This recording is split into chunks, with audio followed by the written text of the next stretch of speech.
Bonjour à toutes et à tous et bienvenue sur la chaîne Le Salut de l'âme. Aujourd'hui, nous recevons Sœur Christiane Chotard, qui est responsable du groupe de prière Résurrection et membre de l'équipe Le Salut de l'âme, missionnée à l'accueil spirituel du diocèse de Créteil. Nous allons découvrir l'histoire de notre sœur et visiter les étapes franchies tout au long de sa vie dans le service. Alors, Sœur Christiane, bonjour et bienvenue. Bonjour. Pouvez-vous parler de vous? Quel enfant étiez-vous? Quelle petite fille étiez-vous?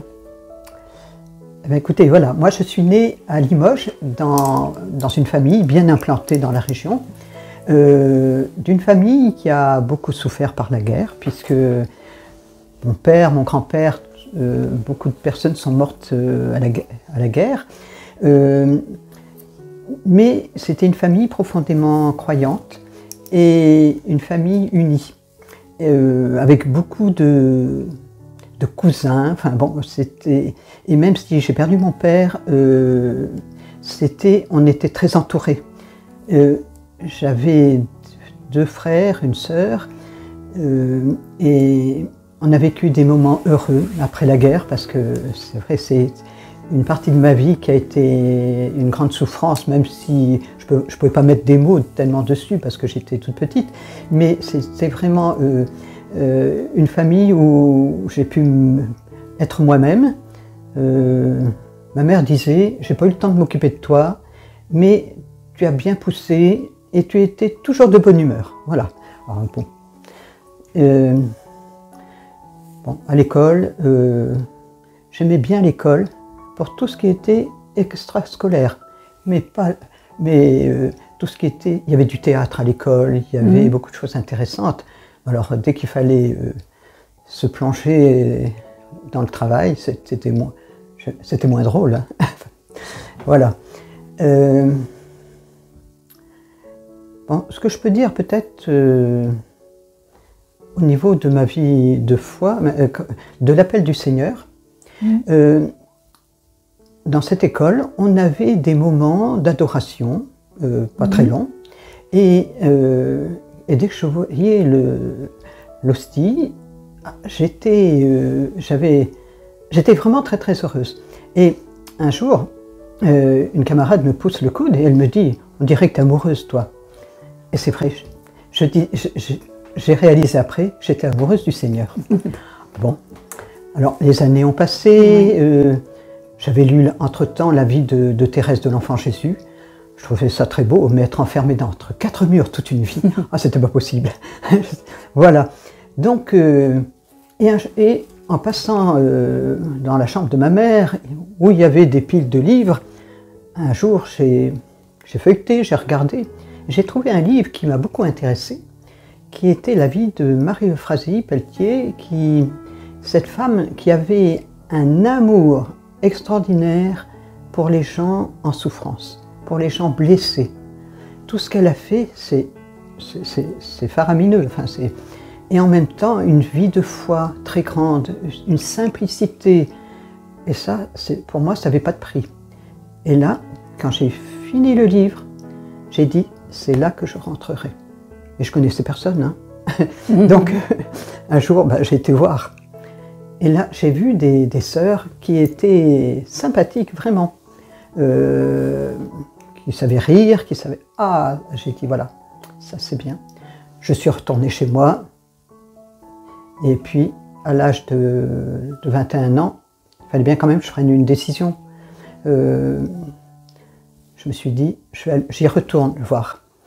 Et là, 2 mois après, je rentrais au noviciat. Donc c'est à ce moment-là que vous avez senti l'appel en fait. Ça s'est concrétisé comment? C'est-à-dire qu'à l'âge de 13 ans, j'ai senti que le Seigneur, je ne pouvais plus vivre sans le Seigneur, c'était lui, tout pour moi. Et après, ça s'est concrétisé en entrant dans une congrégation qui n'était pas une congrégation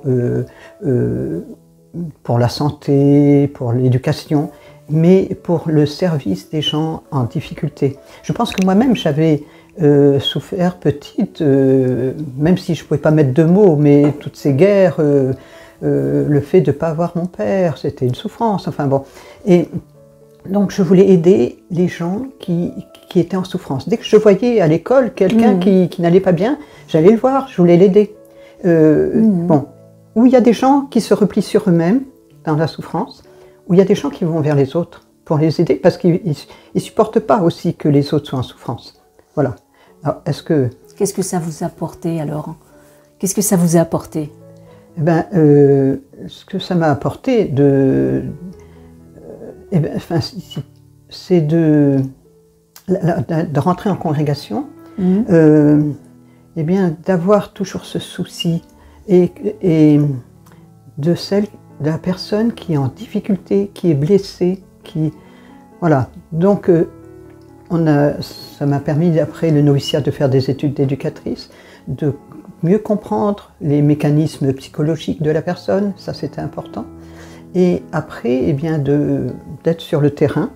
Et bon, on accueillait des jeunes qui avaient des problèmes, bien sûr, qui avaient été enlevés à leur famille. Et ça, c'était une double blessure, parce que quand on est blessé, qu'on est en plus enlevé à sa famille, je pense qu'il fallait un surcroît d'âme pour essayer de les comprendre, bon, parce que c'était pas toujours facile, mais en même temps, je pense qu'un certain nombre de ces jeunes ont découvert quelque chose de l'amour humain, de l'amour de Dieu. Voilà, j'ai passé des années, et après j'ai été éducatrice dans un lieu de vie. C'était des personnes adultes qui n'avaient plus de toit, plus d'argent, plus rien. Mais les aider à repartir. Alors ça, pour moi, ça a été quelque chose de très beau, parce que ces personnes, elles étaient en même temps très demandeuses, et il fallait les aider à s'épanouir un peu, parce que quand vous avez eu un échec en étant adulte comme ça, c'est difficile. Donc on a essayé vraiment de les aider. Et puis il y avait une équipe de 4 sœurs et qui n'enchanteraient pas la mélancolie. Les sœurs, il y en avait vraiment qui étaient très drôles, et il y avait une très bonne ambiance. Voilà, donc ça c'était super, parce que je pense qu'on a pu faire pas mal de choses. Et voilà, voyez, aider une personne qui vous dit le jour où elle arrive, si vous ne m'aviez pas pris, eh bien je me jetais dans la Marne, parce que je n'en pouvais plus. Bon, ça vous fait des chocs, hein. Mais quand on est éducatrice, il faut être habitué au choc, hein, parce que sinon, c'est... Voilà. Oui. Oui. Et au fil du temps, est-ce que vous avez senti une évolution dans votre appel? Oui, j'ai senti une évolution, parce que je suis partie beaucoup d'un plan humain de jeunes, après être passée avec des femmes très blessées. Et le Seigneur m'a conduit vers, je dirais presque les plus blessés, qui sont les gens en psychiatrie. Et j'y ai passé 9 ans à être aumônier en psychiatrie. Et là, je peux dire que j'ai vécu des moments très forts, et des moments peut-être pas toujours faciles, parce que quand on n'arrive pas trop à comprendre la souffrance des gens, mais j'en voyais assez pour comprendre. Et alors, ce que je voudrais dire 2 ou 3 petites choses, parce que il me semble que c'est important. Il y avait donc ces personnes, quand elles arrivaient à l'aumônerie, eh bien, elles savaient qu'elles pouvaient dire tout ce qu'elles avaient envie de dire. Il n'y aurait pas des médicaments à prendre en plus. Enfin, voilà, c'était bon. Elles pouvaient parler comme ça en toute franchise. Elles savaient que ça ne sortait pas de là, donc c'était bien. Et une fois qu'elles avaient un peu déposé tout leur fardeau, je les emmenais à l'hôtel à côté, dans l'église à côté, et je leur disais, ben voilà, maintenant on va redonner tout ça au Seigneur. Et j'essayais de les amener quelquefois au pardon, quelquefois à tout ce qu'il y avait de lourd, de peur, d'angoisse, d'anxiété, tout ça, on les déposait. Et quand elles sortaient, ces personnes, il y avait beaucoup d'hommes, hein, beaucoup plus d'hommes que de femmes dans l'hôpital où j'étais, ils me disaient toujours, ah, tu sais Christiane, hein, eh ben ça fait du bien, hein.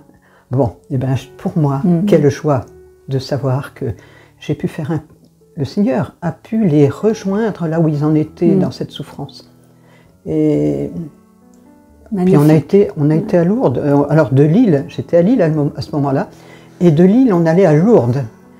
J'emmenais toujours quelques patients, avec bien sûr du personnel, mais c'était des très beaux moments, des moments de grâce. Mais j'ai envie de vous raconter une anecdote, oui. Parce que on se demande toujours qu'est-ce qu'on peut vivre à l'intérieur de l'hôpital. Et un jour, un service me téléphone et me dit, voilà, il y a un tel qui est décédé, est-ce que vous pouvez voir avec les pompes funèbres pour les funérailles? Très bien. Et je vais dans le service après, et là je rencontre la petite amie de cet homme qui me disait tout son désarroi, elle n'avait plus personne, enfin bon. Et donc on a essayé de bâtir une cérémonie, il y a eu l'enterrement, la sépulture, et puis là, à la fin, je pense qu'elle pleurait, et ça les a beaucoup émus les autres. Et alors les patients qui étaient là, ils se sont rapprochés du corps de la personne qui est morte.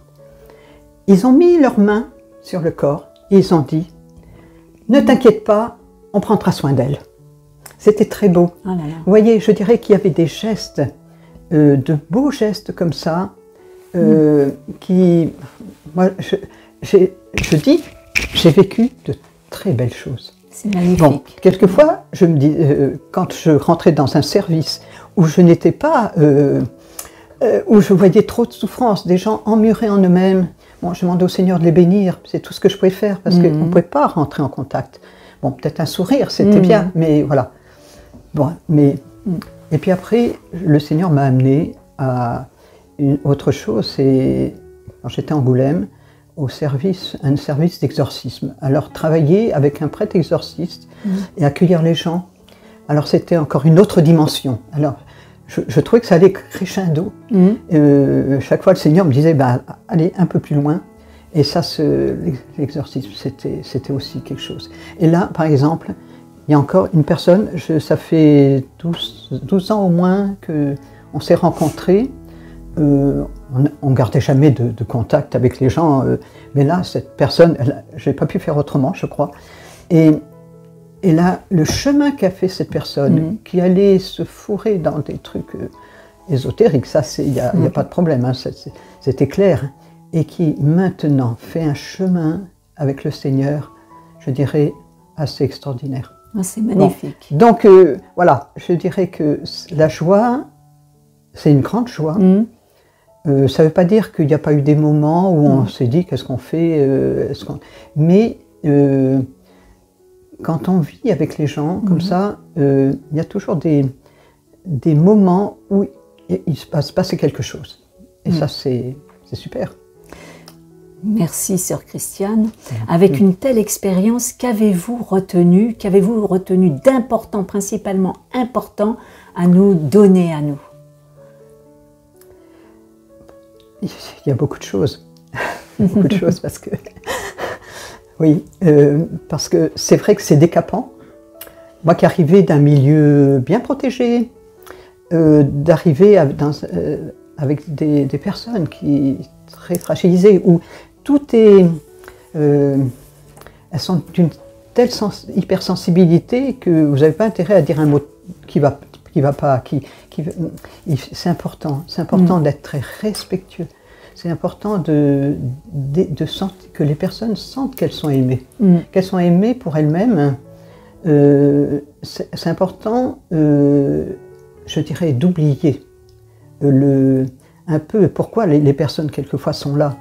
Bon, quand je m'occupais d'adolescentes, j'avais quand même intérêt à savoir qu'est-ce qui la problématique, parce qu'il fallait être très... Il fallait veiller à ne pas faire de dérapage, c'était important. Mais après, quand j'étais avec des adultes, c'était plus facile à ce niveau-là. Mais toujours regarder, aimer la personne, je pense que c'est le Seigneur qui m'aidait à voir la personne sans quand elle racontait toute espèce de choses, je me focalisais sur ce qui était important pour elle, sur ce que le Seigneur me montrait de la beauté de cette personne. Enfin, et puis les amener plus loin, je vois, j'ai eu au moins 5 ou 6 personnes du lieu de vie où j'étais à Angers qui m'ont téléphoné ces jours-ci. Et quand je revoyais le parcours, je me disais que c'est beau ce que le Seigneur a fait. Sœur Christiane, vous faites partie de l'équipe Le Salut de l'âme. Pouvez-vous nous en dire plus sur cette équipe? Comment elle est organisée, par exemple? Alors, l'équipe Le Salut de l'âme, c'est une organisation chrétienne composée de 6 membres. J'en fais partie.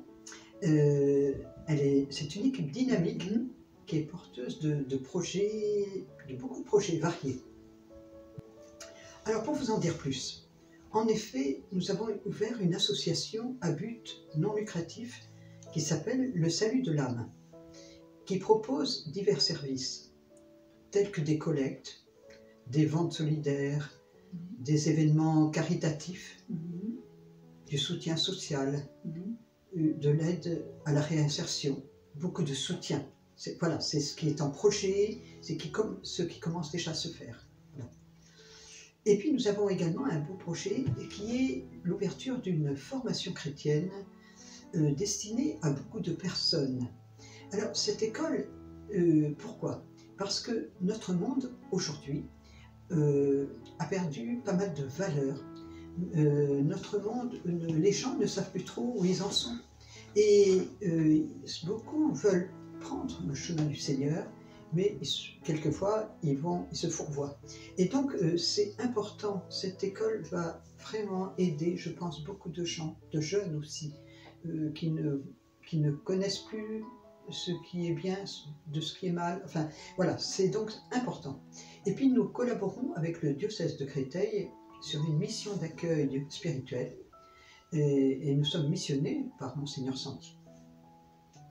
Oui, effectivement, c'est vraiment riche ce que vous êtes en train de réaliser. C'est une équipe très active et si j'ai bien compris, c'est donc une organisation indépendante composée de plusieurs structures, c'est bien ça? C'est de plusieurs structures qui proposent des services et missionnées par l'évêque, par le diocèse en fait, si j'ai bien compris. C'est une équipe très active parce que c'est une équipe qui est, je dirais qu'il y a une moyenne d'âge, mais il y a des plus âgés, des plus jeunes, et c'est qui a vraiment envie de servir le Seigneur. Et je pense que c'est ça qui lui donne ce dynamisme. Et le Seigneur, lui, il pousse. Il voit les problèmes d'aujourd'hui et le Seigneur ne peut pas rester comme ça. Et il nous emmène plus loin. Voilà. Vous avez parlé, j'ai entendu, d'accueil spirituel. Qu'entendez-vous par là? Ah, l'accueil spirituel, dans le diocèse, ce sont la rencontre avec des personnes qui ont des problèmes personnels et qui n'arrivent pas à les surmonter et qui ont besoin d'aide pour gérer leur souffrance. Alors, nous leur apportons, on peut dire, la consolation par le biais de la prière. Alors, bon, ce mot consolation, c'est plus un terme qui est dans l'air, mais consoler quelqu'un, je pense que tellement de gens ont besoin d'être consolés aujourd'hui, et que c'est important de les aider, et dans la prière, voilà, c'est vraiment leur permettre de rejoindre le Seigneur. Et puis cet accompagnement, cette prière, elle perdure dans le temps, c'est-à-dire qu'elle peut atteindre jusqu'à une moyenne de 2 ans pour certaines personnes qui ont vraiment besoin parce que le chemin vers le Seigneur, c'est un chemin qui n'est pas si facile que ça, mais en même temps un chemin qui va vraiment les aider à revivre, à repartir dans l'existence. Oui, c'est un très beau ministère, mais qu'entendez-vous quand vous parlez de consolation par la prière? Vous pouvez nous en expliquer un peu plus, un peu? C'est-à-dire que les personnes qui viennent, au fur et à mesure des échanges, la parole se libère. Oui. Et nous les amenons peu à peu vers un chemin de conversion. Oui. Parce que la vie ne les a peut-être pas orientés dans ce sens-là. Donc nous les envoyons aussi, leur conseillons une vie sacramentelle. On a des sacrements qui sont là tout au long de notre vie, qui ont un impact important et qui nous libèrent. Vous prenez le sacrement de la confession, enfin, eh bien, c'est quelque chose qui peut vraiment avoir un impact énorme dans la vie de quelqu'un. Voilà. Et ce qui est important aussi, c'est que les personnes rencontrent vraiment le Seigneur et qu'ils le mettent à la première place. Beaucoup n'ont pas de vie sacramentelle en fait. De moins en moins de gens ont des vies sacramentelles. Et quand ils y retournent, ils sont vraiment très heureux parce qu'ils découvrent ce qu'ils n'avaient jamais pensé que l'Église pouvait leur apporter. D'accord. Ok. Et donc, vous êtes donc comme des accompagnateurs en fait? Des accompagnateurs spirituels? Non, pas vraiment. Ah, l'accompagnateur spirituel, c'est quelqu'un qui a un lien de proximité avec la personne. Tandis que nous sommes à plusieurs et nous les accompagnons dans la prière. Et voilà, et ils cheminent avec nous. Est-ce qu'on peut dire alors que vous êtes un groupe de délivrance et de guérison, en sorte? Non, pas du tout, d'accord. Pas vraiment. Pas vraiment, pas vraiment. Okay. Pas vraiment. Mais les personnes qui viennent à notre rencontre sont des personnes qui demandent d'être délivrées. D'accord. Souvent. Alors elles pensent que venir nous voir, ça va tout régler. Mais c'est pas tout à fait ça. Et alors, ce qui est très important, c'est que la personne vraiment entre dans le vraiment dans un chemin, mais voilà, le Seigneur, enfin Dieu, c'est pas pour rien qu'il a demandé les commandements, il a proposé les commandements. Oui. Les commandements de Moïse, ils sont toujours d'actualité. Et moi, je vous renvoie au catéchisme de l'Église de France, qui a détaillé ça d'une manière remarquable. Voilà. Et donc, il faut entrer dans l'obéissance des commandements, parce que beaucoup de gens s'égarent. Ils vont à droite et à gauche et ils ne comprennent plus. Hein. Et puis, la meilleure arme pour affronter le combat de la vie, c'est vraiment de suivre le Christ, d'être vraiment avec lui. Vous accompagnez combien de personnes environ depuis, ça fait combien de temps que vous avez commencé au mois de mars, hein, on m'a dit. Oui, ça va faire bientôt un an. Et à ce jour, nous accompagnons 200 personnes. Oh là. Et notre équipe est composée de 20 priants, dont 6 membres du Salut de l'âme. Et le groupe Résurrection aussi intervient. Bon, c'est un petit peu notre fenêtre, enfin, si on peut dire. Voilà. En fait, ce sont les priants, il y a des priants du groupe Résurrection qui viennent aider, prier. Voilà, avec nous, et puis il y a d'autres personnes qui se sont adjoints à nous. Ok, d'accord. C'est un bel exemple d'union, de fraternité, de rassemblement. Hein. C'est incroyable, c'est beau. C'est très très beau, cette fraternité, cette union. Oui, parce que Dieu nous unit. Dieu nous unit vraiment. Et donc voilà. Et parlez-nous aussi du groupe Résurrection. Alors le groupe Résurrection, c'est un groupe qui a été lancé il y a 6 ans, qui se tient à l'église Saint-Pierre-du-Lac, tous les 2e vendredis, et qui commence vers 20h30. Et ce groupe, c'est tous ensemble, c'est ouvert à tout le monde, et tous les gens peuvent venir et voilà, prier, chanter, louer, écouter des témoignages, parce que le témoignage, c'est important, les enseignements aussi, et je pense que c'est un temps fort. Beaucoup de gens attendent. J'ai encore reçu des téléphones ces jours-ci pour me dire « mais quand est-ce que ça va reprendre ?» Sœur Christiane, j'ai une question à vous poser. Puis-je vous la poser? Quel est votre âge? Oh, mais ça c'est une question un peu indiscrète ça. Oui, mais voilà, on aimerait savoir. J'ai passé les 80. Oh là là. Mais je me sens encore jeune. Vous ne les faites pas du tout. Quel est ce secret, si vous avez vraiment une force dans vos services, vous avez... Mais écoutez, moi je dirais que la vie dans l'esprit, la vie avec le Seigneur, ça vous donne du punch. Enfin, du zèle, en fait. Oui.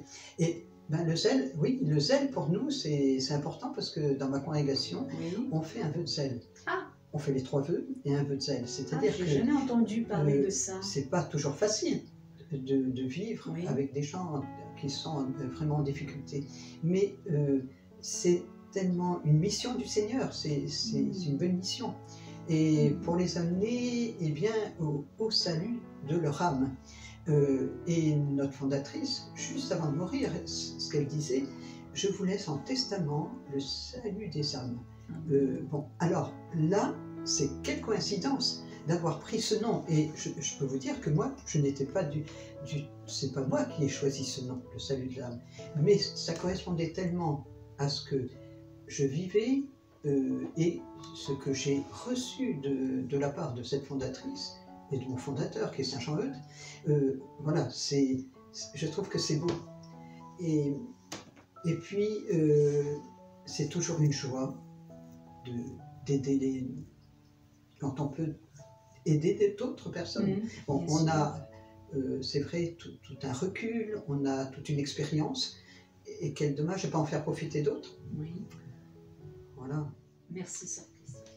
Sœur Christiane, merci pour cet échange. J'ai beaucoup apprécié cet échange. Vous avez une vie très très riche. Est-ce que vous avez un mot à rajouter, par exemple?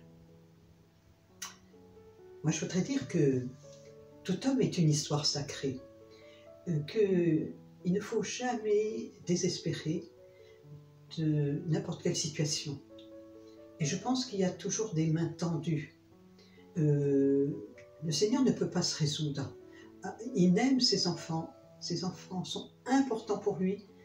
Il est père, c'est pas rien, on le nomme père. Et vraiment, je dirais à tous ceux qui écoutent cette cassette, c'est que vraiment, Dieu les aime profondément. Et c'est ça qui nous met beaucoup de cœur à l'ouvrage. Et ce groupe, le Salut de l'âme, s'il peut les aider, moi je dirais que c'est une très grande joie, c'est nous permettre d'avancer avec eux et d'aller au bout de ce chemin vers une vie éternelle d'amour, de tendresse, qui va vraiment donner à chacun la plénitude de ce qu'il attend. Parce qu'on est fait pour la plénitude, on n'est pas fait pour des petites choses banales. Souvent on s'arrête à des petites choses, mais Dieu est tellement plus grand que tout ça. Alors, merci Seigneur de mettre aussi des gens au service de leurs frères. C'est ce que tu leur demandes, et en même temps je sais que tu ne restes pas sans les récompenser.